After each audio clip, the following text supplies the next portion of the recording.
இன்றைக்கி நம்ம வீடியோவில் நியூ இயர் ஸ்பெஷல் சக்கரை பொங்கல் எப்படி செய்கிறதுன்னு பார்க்கலாங்க. 1.5 டம்ளர் பச்சரிசி எடுத்துக்கோங்க.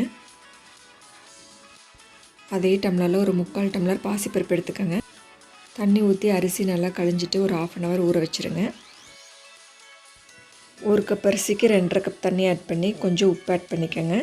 குக்கரை மூடி ஒரு 4-5 விசில் விட்டு நல்லா அரிசியை குழைய வேக விட்டு எடுத்துக்கலாம். கொஞ்சம் மண்டை வெல்லத்தை பிடிச்சி விட்டு கொஞ்சமாக தண்ணி ஆட் பண்ணி அடுப்பில் வச்சு ஹீட் பண்ணி எடுத்துக்கோங்க. இது பாகு மாதிரி ஆகணும்னு தேவையில்லை. இந்த வெல்லம் உருகுனதுக்கப்புறம் எடுத்துடலாம்.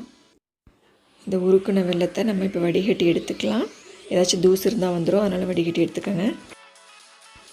அடுப்பு ஆன் பண்ணி பேன் வச்சு ஒரு 3 டேபிள் ஸ்பூன் நெய் ஆட் பண்ணிக்கோங்க. நெய் நல்லா சூடானது கொஞ்சம் திராட்சை ஆட் பண்ணிக்கலாம். கொஞ்சம் முந்திரி ஆட் பண்ணிக்கலாம். இந்த திராட்சையும் முந்திரியும் நல்லா நெய்யில் வறுத்து எடுத்துக்கலாம். திராட்சை நல்லா உப்பி வந்துருச்சு. அரிசியும் பாசிப்பருப்பும் நல்லா வெந்துருச்சு. இதை இப்படி ஒரு கரண்டி வச்சு நல்லா மசிச்சு விட்டுருங்க. மசிச்சு விட்டு அரிசியும் பருப்பையும் இப்போ ஆட் பண்ணிக்கலாம். இந்த நெய்யில் வறுத்த திராட்சையும் முந்திரியும் கூட இதை நல்லா கலந்து விட்டுருங்க.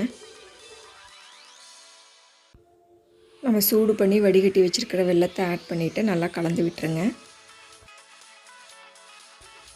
பாருங்கள், இந்த மாதிரி அரிசியும் பாசிப்பருப்பையும் நல்லா வெல்லத்தோடு சேர்கிற மாதிரி நல்லா கலந்து விட்டுருங்க.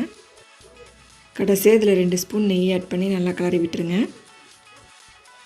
அவ்வளோதாங்க, நியூ இயர் ஸ்பெஷல் சக்கரை பொங்கல் சூப்பராக ரெடி ஆயிடுச்சுங்க. இந்த மாதிரி ஃபெஸ்டிவல் டைமில் ஸ்வீட் செஞ்சு கொடுத்தீங்கன்னா வீட்டில் இருக்கிறவங்களுக்குலாம் ரொம்ப பிடிக்கும். குழந்தைங்களாம் ரொம்ப விரும்பி சாப்பிடுவாங்க. இந்த நியூ இயர்க்கு இந்த சக்கரை பொங்கலை நீங்களும் வீட்டில் ட்ரை பண்ணி பாருங்கள். ரொம்ப நல்லாயிருக்கும். ட்ரை பண்ணி பார்த்துட்டு உங்களோட ஃபீட்பேக்ஸை என் கூட கமெண்ட் செக்ஷனில் ஷேர் பண்ணிக்கோங்க. இந்த இனிமையான சக்கரை பொங்கலை போலவே இந்த 2021 வருஷமும் உங்களோட வாழ்க்கையில் இனிமையாக அமைய என்னுடைய இனிய புத்தாண்டு நல்வாழ்த்துக்கள். இந்த வீடியோ பிடிச்சிருந்தால் லைக் பண்ணுங்கள், உங்கள் ஃப்ரெண்ட்ஸுக்கு ஷேர் பண்ணுங்கள், மறக்காமல் சப்ஸ்கிரைப் பண்ணுங்கள். கீழே இருக்கிற பெல் ஐக்கானை கிளிக் பண்ணிட்டீங்கன்னா நான் போடுற வீடியோஸோட நோட்டிஃபிகேஷன் உடனுக்குடனே உங்கள் மொபைலுக்கு ரிசீவ் ஆயிடும். சமைப்போம், சுவைப்போம், உணவையே மருந்தாக்கி ஆரோக்கியத்துடன் வாழ முயற்சிப்போம். தேங்க்ஸ் ஃபார் வாட்சிங் திஸ் வீடியோ. Thank you friends.